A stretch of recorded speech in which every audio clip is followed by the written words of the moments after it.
Bonjour, nous sommes le 11 avril, il est un peu plus de 17h30 et nous avons une vidéo très particulière aujourd'hui. Nous sommes dans un endroit spécial, spécialement pour vous, qui ferme à 18h, donc il vient encore des gens. Je dois donc faire attention à Goliath qui a disparu. Bon, voilà, on verra si on le retrouve. Où suis-je? Vous voyez là dans le fond, je vous mettrai une photo en vignette sur le cartouche de la vidéo, vous l'aurez déjà vu. Nous sommes à la perma-ferme du Ponceret à Bastogne, en Belgique, pas très loin de chez moi. La perma-ferme du Ponceret. Alors vous voyez le logo avec les sous-titres Ma ferme, ma santé, parce que vous allez entendre le boss qui vous donnera des explications en fin de vidéo pour ceux que ça intéresse. Je ne retiens personne, je vais vous présenter mon sujet du jour qui est comment choisir ses compléments, tous mes conseils. Ça fait 20 fois qu'on me demande ça et jamais accédé, mais aujourd'hui j'avais besoin d'un sujet un peu passe-partout que je sais proposer comme ça en improvisant, parce que je vais vous parler de ces conseils pour choisir, bien choisir vos compléments, si vous avez besoin de compléments. J'ai jamais dit que tout le monde avait besoin de compléments. De toute façon, ceux qui vont très bien, mais ils n'ont pas de raison flagrante de consulter en médecine fonctionnelle, sauf s'ils veulent faire une prévention très ciblée. Et finalement, ben voilà, on a retrouvé non pas le soldat Ryan, mais on a retrouvé Goliath, totalement déchaîné. Alors là, je vous dis, aujourd'hui, on a une journée de dingue. On a été partout.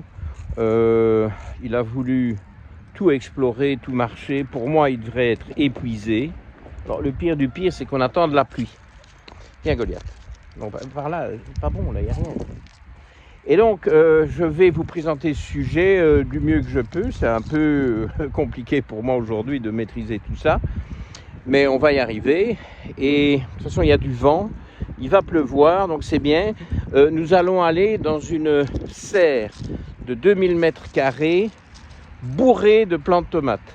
Je vais vous faire des vues dans des tunnels végétaux bardés de plants de tomates, et notamment une tomate que j'adore qui est la cœur de bœuf. Alors on me fait découvrir ici aujourd'hui, bon, elles ne sont pas encore mûres, quoique j'ai quand même vu une ou deux cœurs de bœuf rouges. Donc vous allez voir les tomates rouges qui arrivent tout doucement, c'est les toutes premières qui arrivent à maturité. Ça c'est les cœurs de bœuf, mais j'ai découvert une autre variété qui est la noire de Crimée, et qui me paraît très bizarre comme forme de fruit. Goliath, est-ce que c'est vraiment une grande idée de m'envoyer ici dans les trous? Il n'y a pas un meilleur endroit pour toi. Voilà, la pluie, elle était annoncée pile poil. Il a fait super toute la journée. On shoot à 17h30, pluie annoncée à 17h35 et il pleut. Donc on va s'orienter vers la serre et chemin faisant, je vais peut-être empoigner Goliath. Ouh, non, ça c'est... Il est dans les marais là. Ben, ça va, ça a séché, mais c'est fangeux, mais là c'est sec. Encore bien, parce que je vois mal. J'ai un chien tout boueux. Donc, les conseils. Bon, bah écoutez, il y en a beaucoup. Les conseils que je vais vous donner, c'est ceux que j'utilise pour mes patients. Je ne vais pas parler de marque. Vous savez bien que je ne parle pas de firme, de marque. Il n'y a pas de liens commerciaux dans mes capsules. Il n'y a pas de liens discrets qui amènent de la dichotomie, des commissions, etc. Il n'y a pas tout ça, mais bon, j'ai des patients et il est évident que je prescris des compléments alimentaires à ces patients-là. J'essaye de rester raisonnable, je donne ce qui manque. Bon, ça c'est ma grande règle. Je donne ce qui manque dans les bilans. Je ne donne pas tel complément pour telle indication, pour tel problème, pour tel organe, pour telle faiblesse. Je teste large, ça vous savez, et je corrige ce qui est trop bas. C'est une technique qui m'a toujours paru évidente, qui vient de la médecine du sport, où je faisais des bilans à l'époque qui étaient un peu moins sophistiqués, parce que bon, il y a 35-40 ans, mais ça a déjà été ça au début, et j'ai vu les bienfaits sur la performance. Donc ça, c'est objectif, c'est pas subjectif. Hein, c'est pas moi en train de dire... N'est-ce pas que vous vous sentez mieux, madame? Ça, c'est l'accent liégeois. Enfin, ici, on est à Bastogne. Je ne suggérerais pas aux sportifs qu'ils allaient mieux. Ils allaient mieux parce qu'ils couraient plus vite ou qu'ils terminaient mieux classés dans leurs épreuves. Je faisais des sports individuels. Hein. Donc, quelque part, ça m'a toujours validé mon approche, mais ce qu'il faut bien souligner, et ça, tout le monde n'en est pas conscient, c'est que toutes les firmes ne se valent pas. Et je ne vais pas vous citer des bonnes firmes et des mauvaises firmes, mais je vous garantis bien que toutes les firmes ne se valent pas. Comme mon schéma principal de prise en charge, je ne vous parle pas de nutrition aujourd'hui, je vous parle de compléments, c'est deux choses différentes. Il y a le style de vie, le sommeil, le bazar, il y a la totale.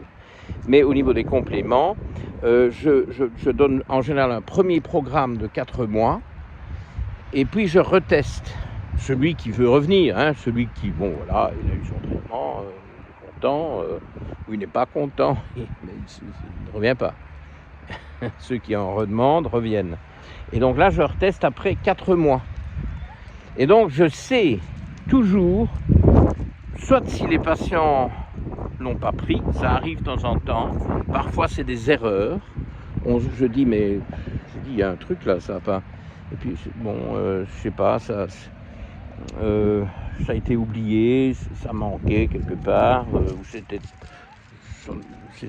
tombé à court. En général, mes programmes sont très précis dans la durée. Après programme de 4 mois, ça c'est la première chose que je vous dis, j'aime pas gaspiller.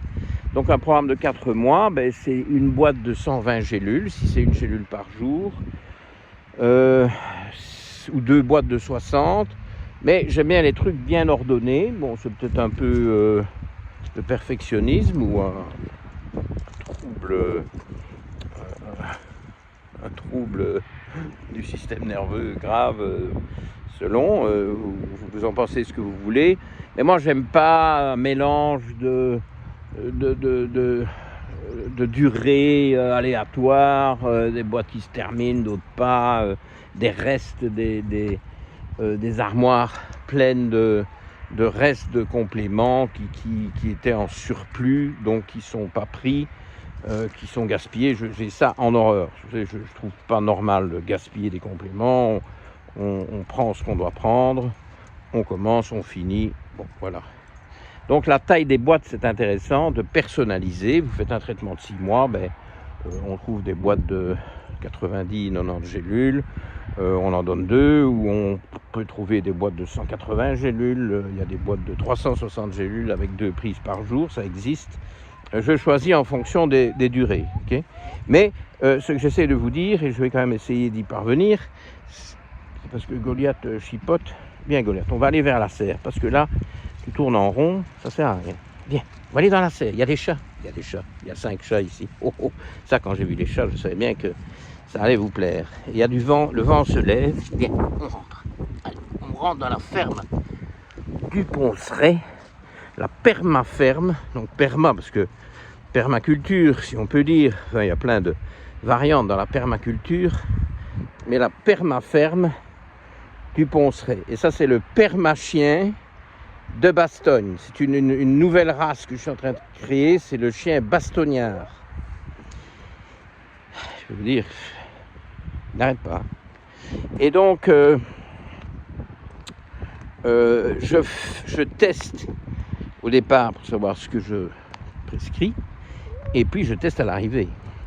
Et je fais ça depuis quasiment 40 ans. Un peu moins de 40 ans. Eh bien, il y a des firmes, pourtant qui ont pignon sur rue, mais qui sont très bon marché.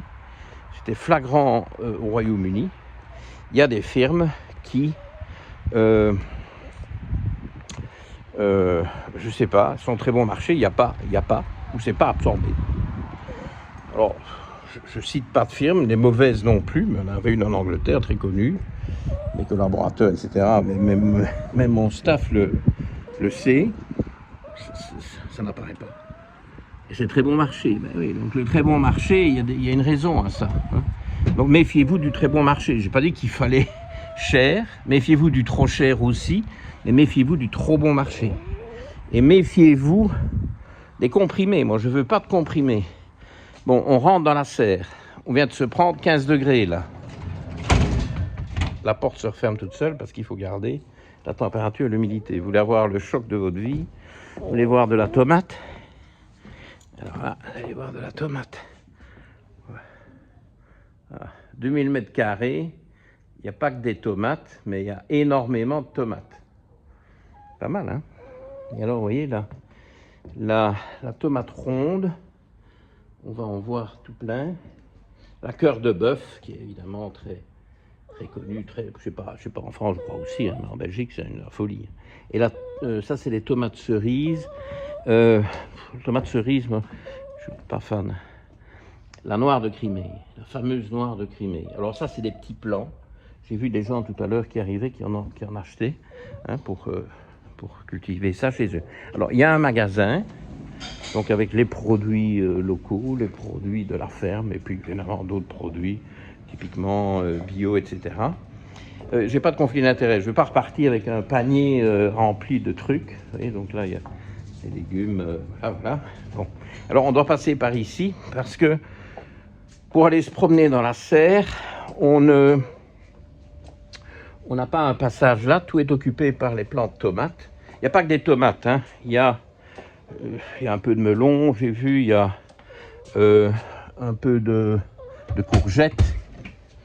Il y a... je sais plus quoi encore. Enfin, de toute façon, je vais tomber sur la bosse du patron à la fin, quand j'aurai fini mon sujet. Alors, je peux vous dire, il faut bien fermer toutes les portes, évidemment. On m'a laissé carte blanche. On va voir les chats, à mon avis. Regardez ça. Et alors là, c'est tout automatisé, les volets, les trucs, les machins. Bon, ça vaut la peine. Alors, je vais remettre Goliath. Ah, voilà Mistigris. Ah, moi, je n'ai pas fait exprès, mais je suis venu voir une ferme et je me retrouve avec des chats. Ça, c'est le plus gentil, Regardez, il vient. Il se demande un peu ce que c'est ça pour un chien Goliath. C'est Mistigris. Il est très très doux. Il se frotte à tout le monde. Ah, les chats. Oh, celui-là, je ne sais pas son nom, mais c'est pas le palou, hein, je peux vous dire. Bon, ben, on va quand même mettre Goliath pas trop près des chats et on va aller dans les cœurs de bœuf. Donc, méfiez-vous des firmes trop bon marché. Je crois que pour avoir un prix écrasé, ben, il y a des sacrifices qui doivent se faire quelque part. Alors, vous allez me dire, oui, la marge bénéficiaire. Je ne suis pas certain. De toute façon, s'il n'y a pas de marge bénéficiaire, mais les firmes n'ont pas...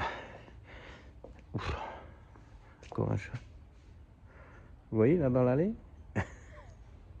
Oh, il est beau, celui-là. Il est tout tigré. Bon, ben on va essayer quand même que Goliath ne se fasse pas griffer par un chat. Je vais mettre Goliath dans l'allée des cœurs de bœuf. C'est pas la bonne. Je vais mettre l'allée des cœurs de bœuf où il y en a qui sont mûrs. Et pour ça, il va falloir passer près du chat. Oh, il fait du roulé-boulé. Oh, c'est des gentils chats ici. Le patron m'a dit que les chats sont très, très gentils. Ils ont l'air. Regardez, ils ne bougent même pas. Bon, allez, regardez ça. C'est quand même particulier. Je vais peut-être essayer de marcher à reculons. Et... Alors, je suis ici dans une odeur de tomate, mais c'est terrible, hein, comme c'est caractéristique. Alors, oui, la forme des cœurs de bœuf se dessine déjà. Regardez là. Regardez la quantité qu'il y a. Alors, c'est une complexité. Je veux que le propriétaire vous parle des sols qui sont très particuliers. Et, il m'a expliqué, je dis, oula, bon, vous nous expliquerez à tous à la fin parce que ça me dépasse. Je crois que Goliath va avancer là-dedans et qu'on va finir par tomber sur une tomate rouge quelque part. Il y en a très peu qui sont rouges, peut-être 2 ou 3. Bref, Donc, méfiez-vous de la firme, méfiez-vous des comprimés. Moi, je ne donne pas des comprimés, sauf si je trouve rien comme alternative. Sinon, pas de comprimés. Déjà, pour fabriquer un comprimé, c'est l'horreur. C'est des pressions, des chaleurs, des excipients, des saloperies. Regardez la composition des comprimés, en particulier quand ce sont des médicaments classiques, mais des compléments pareils, c'est infect. Infect. Je ne donne pas de comprimés, avec toujours l'exception qui confirme la règle. Parfois, je donne, ne vous étonnez pas, ceux parmi vous qui sont mes patients, si je vous donne des comprimés de B12, parfois vous ne vous rendez pas suffisamment bien compte, c'est à laisser fondre sous la langue. Donc, c'est un peu particulier. C'est pas évident de trouver toutes les B12 que je veux, suffisamment dosées, etc. Toujours en gélules. Mais enfin, l'immense majorité, l'immense règle, c'est des gélules. Alors, qui dit gélule donne évidemment beaucoup d'importance à la qualité de la capsule. On entend la pluie sur le toit, désolé. Goliath, va par là. Je vais mettre la laisse. Tiens. La qualité de la capsule. Pour mettre la laisse, ça va être la gymnastique. Je vais essayer de ne pas couper mon bazar. Toujours shooté en une fois, sauf Kata. Le chat est toujours là, il nous observe. Bien, on va marcher. Je te mets la laisse et on va marcher dans la serre. Goliath, tu n'as jamais fait ça de ta vie, c'est le moment. Alors, évidemment, pour mettre la laisse, c'est la croix et la bannière. Voilà, très bien. Allez, viens, on marche. Ok. Donc, la gélule, moi j'aime bien le pullulane. Je ne dis pas que c'est la seule possibilité, mais je pense que c'est ce qui est de mieux. Le pullulane. Alors attention, il y a des pullulanes auxquels on ajoute, pour, je crois, des soucis de facilité de fabrication dans les machines et de lubrification des machines, etc. On ajoute un carragénane qui est un E quelque chose. Bon, je ne saurais pas vous dire le numéro de tous ces E par cœur. Donc, il y a du bon pullulane pur, sain, et il y a du pullulane avec carragénane. Ça non. Donc je suis vraiment super obsédé par la qualité des capsules. Alors en dessous de la capsule, qu'est-ce qu'il y a? Il y a quoi? Il y a 2 tomates cœur de bœuf qui sont quasi mûres. Eh oui, voilà. Et d'ailleurs, bon, je vous donne quand même le scoop du jour. Notre fermier, on lui demandera de se présenter à la fin, test à l'appui, propose des tomates qui ont 30% de lycopène en plus que leurs équivalents dans le commerce où on ne prend pas toutes ces précautions. Et c'est comme ça qu'il m'a contacté. Il a vu ma vidéo sur le lycopène. Il a dit, Docteur Mouton, si vous voulez venir, c'est dans les commentaires, vous pouvez le voir, hein, le commentaire il est sur YouTube. Il m'a dit, si vous voulez venir avec Goliath, voir comment on booste la production de lycopène des tomates, je vous invite à venir voir la permaferme du Ponceret à Bastogne. Et c'est là que nous sommes. Regardez, le torrent, Oh, je suis... heureusement que... Marion n'a pas toujours raison, parce que si ces plantes-là m'attaquaient, je crois que je risquerais d'y laisser ma peau. Hein. Alors oui, il y a des antinutriments dans les tomates, mais il y a aussi le lycopène, et c'est ça qui nous intéresse pour le moment. Bon, on n'est pas là pour parler des antinutriments, on est là pour parler des capsules, donc qui doivent être dans un bon matériau. Et à l'intérieur de la capsule, on a idéalement le produit actif. Alors, si c'est une gélule de berbérine, on peut mettre 500 mg de berbérine dans la gélule, impeccable. cette gélule ne contient que de la berbérine. Je crois que berbérine HCl, bon, ne me demandez pas des détails trop techniques. Moi, je suis médecin, je suis clinicien, je ne suis pas chimiste. Et donc, là, c'est réglé. Alors, évidemment, si vous faites une gélule avec 20 mg de zinc, je sais pas, de glycinate de zinc ou d'un autre zinc, ben, il va falloir mettre un excipient. Hein. Oh, il y a des capucines. Oh, mais ça, je ne l'ai pas vu tout à l'heure. Et les petites fleurs oranges là au bout, c'est des capucines. Oh, il y a des années que je n'ai pas vu ça, moi. Mais évidemment, il fait chaud. Moi, j'en avais plein en Algérie dans mon jardin, les capucines. J'adorais ça. C'est superbe. Mais ici, c'est l'Algérie. Ici, d'ailleurs, je commence déjà à transpirer. Alors, Goliath sent énormément les sols parce que... non, on ne va pas par là, tu vas casser le pied de tomate. Voilà, on va se faire engueuler. Hein. Dans les sols, c'est dingue. Ce qu'il y a là-dedans, c'est dingue. Je ne m'engage pas là-dedans, vous aurez ça en bonus à la fin de la vidéo si vous restez avec moi. Je poursuis avec les excipients. Donc, s'il n'y a que quelques dizaines de milligrammes de ceci ou de cela, ben, il faut remplir la gélule. On ne laisse pas des gélules à moitié vides. La gélule doit être pleine. Et donc là, il faut trouver quelque chose. Viens, Goliath, on va aller voir le chat. Qui remplit. Et là, c'est très dangereux. On voit des horreurs, plein d'horreurs. On voit de la farine de riz. On voit du lactose. On voit de l'alucol. On dit, oh, ben, alucol, oui, oh, ça se termine par ol, ça fait un peu végétal, c'est sympa. Ben, l'alucol, c'est de l'aluminium. Alors, si votre gélule est pleine d'alucol comme excipient pour la remplir, souvent les préparations en pharmacie, c'est peut-être passé de mode, tellement l'aluminium a de plus en plus mauvaise presse. Mais moi, dans le temps, je me battais tout le temps contre les pharmaciens parce que je ne précisais pas ce qu'il fallait mettre pour remplir la gélule dans le cadre d'une prescription magistrale. Eh bien, je me retrouvais avec de l'alucol. Et au début, je ne savais pas ce que c'était, c'est de l'aluminium. Du lactose,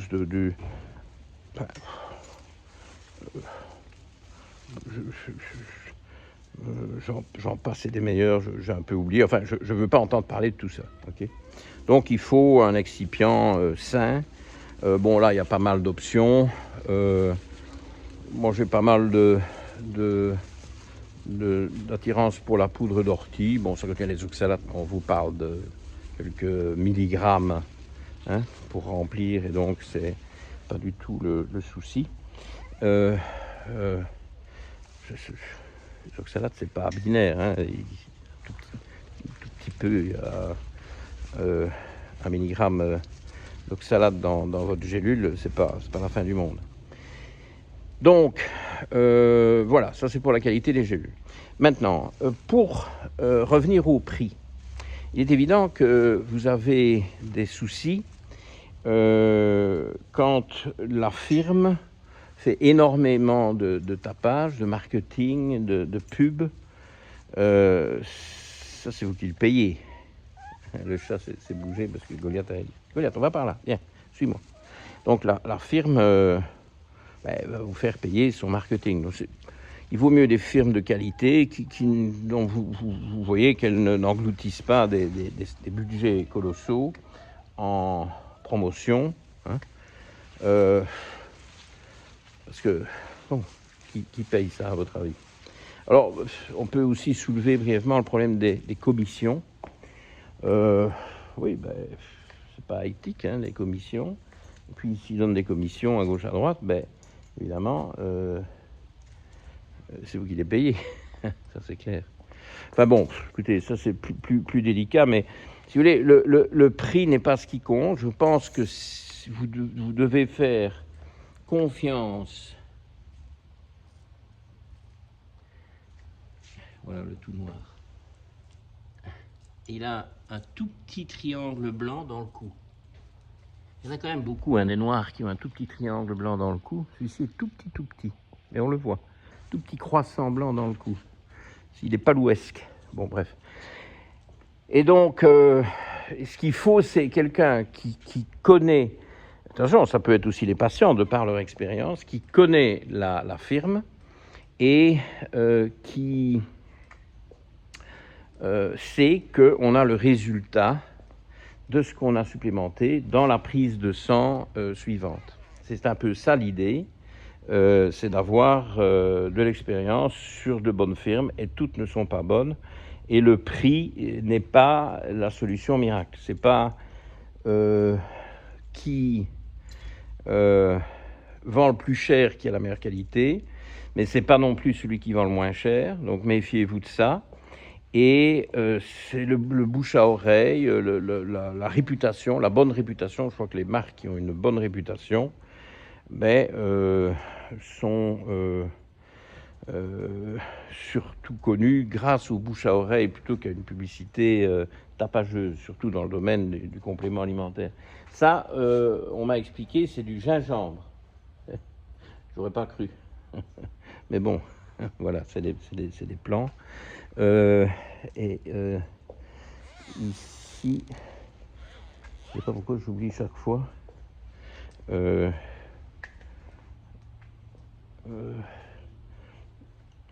Ça, c'est des courgettes. Ça, c'est des courgettes. Et ça, c'est quoi encore? Je sais pas pourquoi j'ai un problème. On me l'a déjà dit tout à l'heure, et puis j'oublie. Vous reconnaissez ça dans le chat, là? Allez, donnez-nous un nom à cette affaire-là. Bon, alors, qu'est-ce que je dois encore vous dire avec ces choix? Il me semblait que j'avais autre chose à vous dire.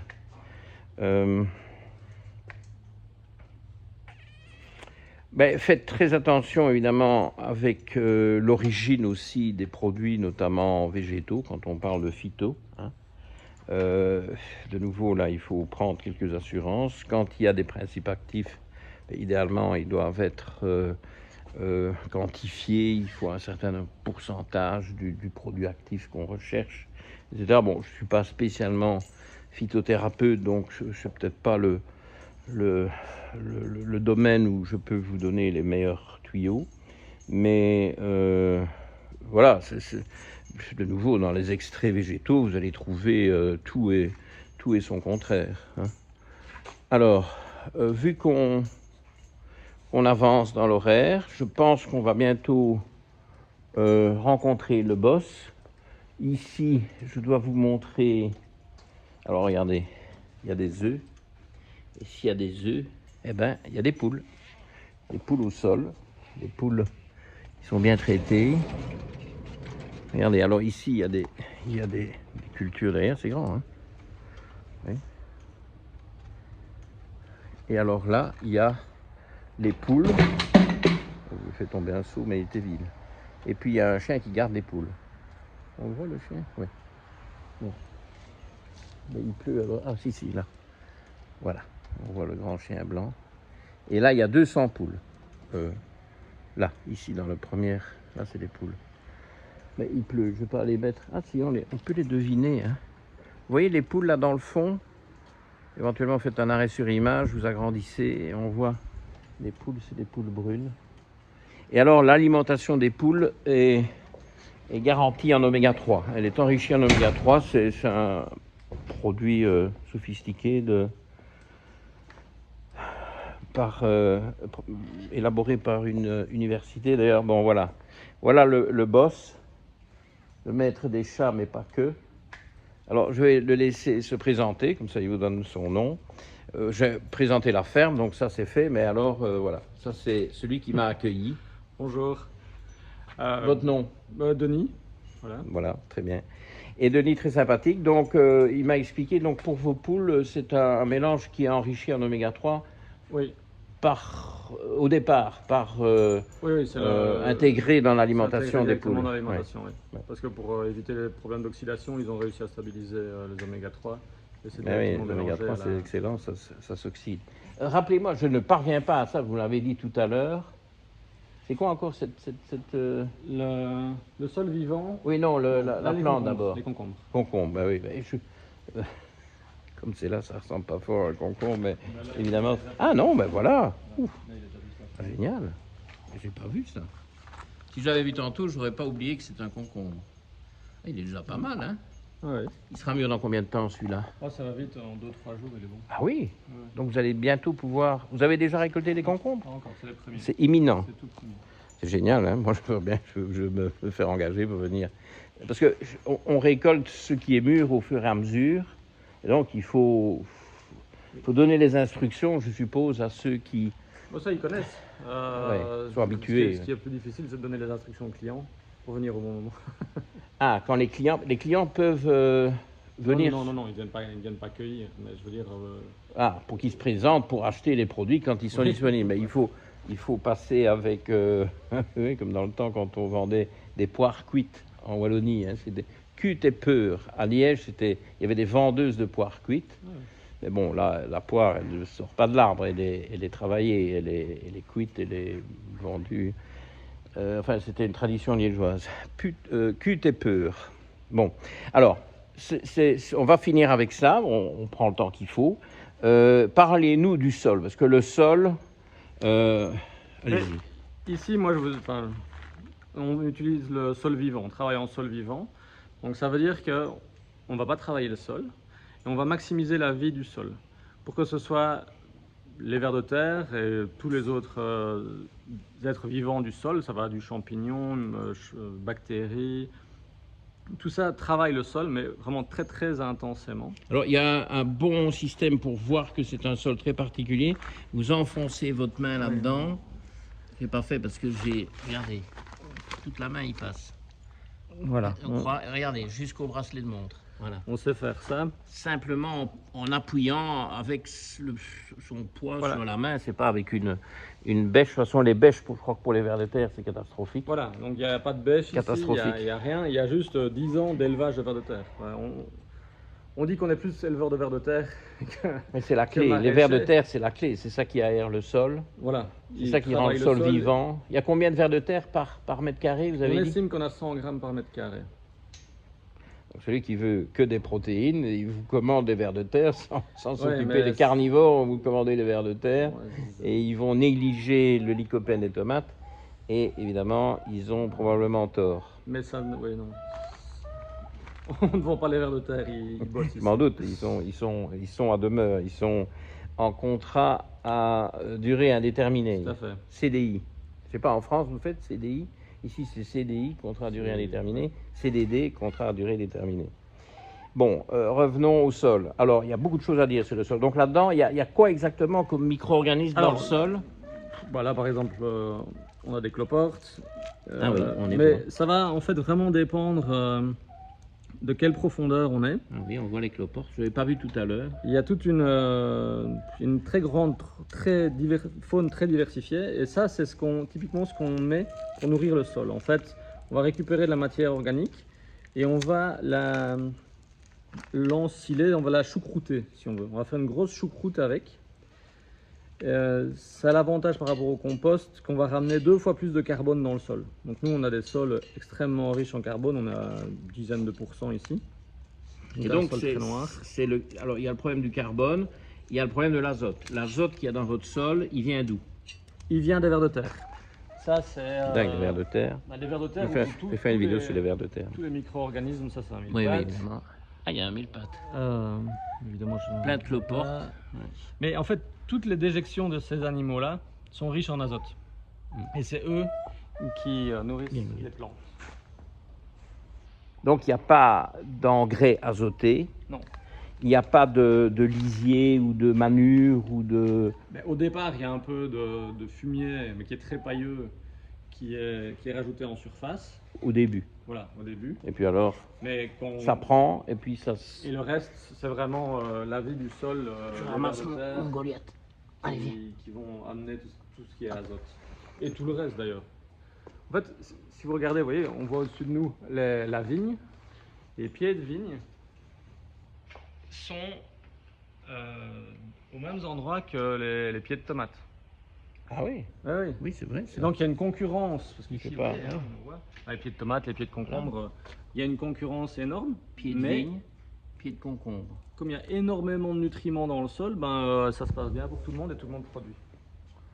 Voilà le pied de vigne suivant. la vigne, vous venez de la tailler, c'est ça, hein? Oui. On laisse 3 ou 4 grappes par branche de l'année. Voilà, pied de vigne, eh ben, pied de tomate. Voilà. Et alors, vous me disiez que la vigne qui vient d'être taillée souffre et on voit des micro-gouttelettes. Voilà, en fait, il y a beaucoup de sève qui monte pour sa croissance, mais comme on a coupé le bout des branches, ben, elle ne sait plus aller dans les nouvelles feuilles et alors elle doit s'évacuer. Et donc là, elle évacue le surplus un peu à l'extérieur. Et puis bon, ben, elle va comprendre et elle va mettre le reste dans les raisins. Bon, les raisins, c'est pas beau. Les concombres, c'est pour dans 3 jours. Les tomates, on en a déjà vu qui rougissent bien. Donc les tomates, bientôt, vous allez pouvoir commencer. Oui, on va encore une semaine. Ouais. Et en fait, les premières commencent à dégager, je ne sais plus quel phéromone, qui Ils font mûrir les autres. Oui, voilà. Donc c'est pour ça que les premières, on les récolte pas. On attend que ça se propage, que ça commence à mûrir un peu partout. Oh là là! Et puis on lance la récolte. Incroyable. Mais toutes ces plantes parlent entre elles. Alors, ce qui est très intéressant, c'est que quand elles sont agressées, quand elles souffrent d'un stress, elles le font savoir aux voisines d'une manière ou d'une autre. Ben voilà, ici, justement, ça c'est un des avantages du sol vivant, c'est qu'il y a beaucoup de champignons au niveau du sol. Et via les mycorhizes, donc les racines des champignons, ben, l'information se transmet. Oui. Alors, champignons, on en a trouvé un, parce qu'évidemment, je parlais des champignons et puis on n'en trouvait pas. Et c'est un agaric. Et on l'a trouvé, on l'a cueilli pour vous montrer. Regardez. Vous voyez ? Donc, il y a un petit agaric là, qui est un peu séché, il n'est pas flambant. Alors là, vous avez élagué, hein, vous avez enlevé des feuilles. Donc, du bas. Un plant de tomate doit toujours être équilibré. On compte qu'il doit avoir une dizaine de feuilles. S'il a trop de feuilles, il va commencer à faire des tiges trop rigides et on ne va pas réussir, il va devenir cassant. Et ça va être fait au détriment de la floraison et des fruits. Alors, comme nous, on veut avoir des tomates, mais on l'équilibre en coupant des feuilles. Donc chaque semaine, traditionnellement, une semaine normale, on va couper 3 feuilles et il va faire une grappe. Ça, c'est des noirs de Crimée, non? Celle-ci, oui. Ouais. Je commence à connaître. Hein. Enfin bon, on m'a donné des explications plus tôt. Et maintenant, il pleut bien. Heureusement qu'on est à l'intérieur. Ah oui, mais il y a encore plein de vignes là-bas. Et vous vendez de la vigne, de vos vignes, mais il n'y a pas des quantités gigantesques. Mais enfin, bon. Non, on a 200 kilos sur l'année. Ouais. Mais sur 4 pieds de vigne. Donc, ça fait quand même une bonne récolte par pied. 4 pieds de vigne. Mais oui, on en a montré 2, voilà encore un. Ah tiens, et les pieds de vigne, ça donne aussi, regardez, c'est surprenant, ça donne aussi des chats. Regardez. Ça, c'est celui qui était dans l'allée tout à l'heure. Alors, bon, encore un dernier truc. On est bien, il nous reste 5 minutes. Ah, mais il y en a 2 comme ça, des chats. C'est des frères, sans doute, non? Non. Même pas. Ils se ressemblent comme 2 gouttes d'eau. Peut-être. Celui-là, on n'a pas vu tout à l'heure. Hein. J'ai vu tous les 5 maintenant. Je commence à les reconnaître. Alors, ça, c'est autre chose. Ça. Oui, ça, on joue de la musique. C'est la boîte à musique des tomates, enfin, ou des plantes en général. Et donc, les plantes, quand elles ont une situation de stress, elles créent une protéine, elles activent une protéine pour se défendre, pour croître, pour... Attendez, parce que ça, moi c'est typique de mes vidéos. Là, on croirait voir mes chats. J'ai l'impression que quand je shoote une vidéo, ça fait grimper. C'est normal qu'ils grimpent, oui. Oui, donc c'est pas que moi, quoi. Bon, ben écoutez, je savais pas quand même qu'il y aurait des chats qui feraient des pitreries exactement comme dans les autres vidéos. C'est familier. Je suis désolé, je vous interromps plus. Donc les plantes, quand elles sont stressées, elles font fonctionner des protéines pour se défendre. Et en fait, il y a moyen d'activer ces protéines-là avec la musique. Ça, c'est ce qui a été constaté scientifiquement. Et donc nous, quand on voit une attaque, un stress, peu importe, ça peut être un manque de lumière, ça peut être trop d'humidité, tous les stress existent. Et on active la protéine en leur jouant un air de musique. Donc la protéine est faite d'acides aminés, et les acides aminés sont des notes, en simple. Et donc on leur joue. C'est vraiment ça, c'est vraiment jouer de la protéine. la partition de la protéine. Voilà. Pour qu'elle active sa défense avant l'attaque, en fait. Donc nous, dès qu'on voit une source de stress à un endroit, bon, ben, potentiellement ça va se répandre, parce que dans une serre comme ça, bon, le climat est super pour la croissance, mais il est super pour tous les ravageurs, hein. Tout va 5 fois plus vite ici. Donc il faut être sur la balle. Et donc on est toujours dans une logique de prévention. Donc dès qu'on voit un stress, on essaye de prévenir tout le monde et de calmer le jeu. Et donc les stress, alors il y a des stress climatiques, physiques, hein, mais il y a aussi des stress vivants. Oui, les attaques de pucerons, les attaques de champignons. Botrytis, c'est ça Ça peut être le botrytis, l'oïdium, le mildiou. Tout le bazar. Ouais. Tout peut aller sur les tomates en fait. Ça dépend. Ces trois-là, en tout cas, sont des classiques. Sur les tomates. Oui, ah mince. Ouais. Donc on peut gérer avec la serre, on peut gérer le climat, l'humidité, la température. Mais ouais, ça. Et comme ici on n'a pas de chimie pour intervenir, ben on essaie toujours de venir en préventif avec les différents outils qui sont à notre. Donc c'est bio ici, puisque oui, on est certifié bio. Certifié bio. Okay. Bah, ça sent le vrai bio ici. Hein, voilà, parce on va même bien plus loin au niveau du sol, oui, etc. On va bien au-delà du cahier des charges. Ouais. Mais oui, votre sol, si vous le brevetiez, votre sol, non non, il ne faut pas le breveter. On ne sait pas breveter le vivant. Enfin, voilà, si, l'industrie brevette le vivant, mais ça devient un peu comme avec les graines. Hein. Ils veulent breveter les graines ou ne pas laisser les graines en libre accès. Bon. Enfin bon, ce sont d'autres sujets, mais voilà. Bon, je crois qu'on a un peu tout dit. J'espère que ça vous intéressera. Ça change de mon sujet habituel, parce que j'avais un petit sujet médical par-dessous, mais évidemment, la visite de la ferme a un grand rôle dans cette capsule. Ici, c'est des melons, non? Oui. Melons. Bon, ça va venir en quoi? En juin, ça?